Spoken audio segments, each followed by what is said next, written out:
Sir आज गुंजल साहब का बर्थडे है और यहाँ पे ब्लड डोनेशन कैंप आयोजित किया गया है, क्या कुछ संदेश देना चाहेंगे आप? देखिए, आज हाड़ौती के गद्दा और नेता आदरणीय प्रहलाद गुंजल जी का 57वां जन्मदिन है और जिस तरीके से आप कांग्रेस के कार्यकर्ताओं में आम आदमी में जोश देख रहे हैं, इनको बधाई देने के लिए, इनके जन्मदिन पे ब्लड डोनेट करने के लिए आज हजारों की संख्या में लोग आए हैं। मैं परमपिता परमेश्वर से प्रार्थना करता हूँ कि इनके जीवन में खुशियाँ लेकर के आए और आने वाला इनका राजनीतिक भविष्य बहुत उज्ज्वल हो। सर अभी हम जब सब लोगों से बातचीत कर रहे थे तो लोगों ने बताया कि कांग्रेस के अंदर ये कल्चर लेके आने वाले प्रहलाद गुंजल जी हैं पहले, कितनी सच्चाई है इन बातों में?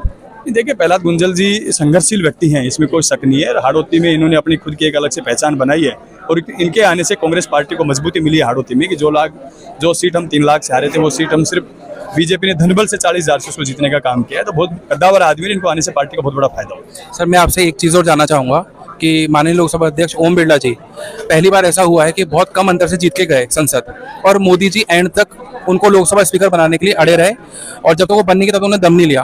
तो इसके पीछे कुछ आपको ऐसा लगता है कि पिछले 5 साल के अंदर भारत की राजनीति में कुछ बदलाव आए हैं? देखिए, जो लोग भारतीय जनता पार्टी के लोग या मोदी जी 400 पार की बात करते हैं, 400 पार तो छोड़ो, 300 पार भी नहीं हुए, 250 पार भी नहीं हुए और बहुमत भी उनको अपने दम पे नहीं मिला और पूरी भारत की जनता ने इस बार उनको नकार दिया है। सैद्धांतिक रूप से उनको इस बार सरकार नहीं बनानी चाहिए थी क्योंकि जनता ने उनको नकारा है और कांग्रेस पार्टी इंडिया अलायंस को जनता ने स्वीकार किया है कि अपने दम पे बहुमत दिया उनको इस प्रकार से। तो निश्चित रूप से आने वाला समय कांग्रेस का और इंडिया अलायंस का होगा और देश में सरकार बनाने का काम हम सब लोग मिलकर के करें।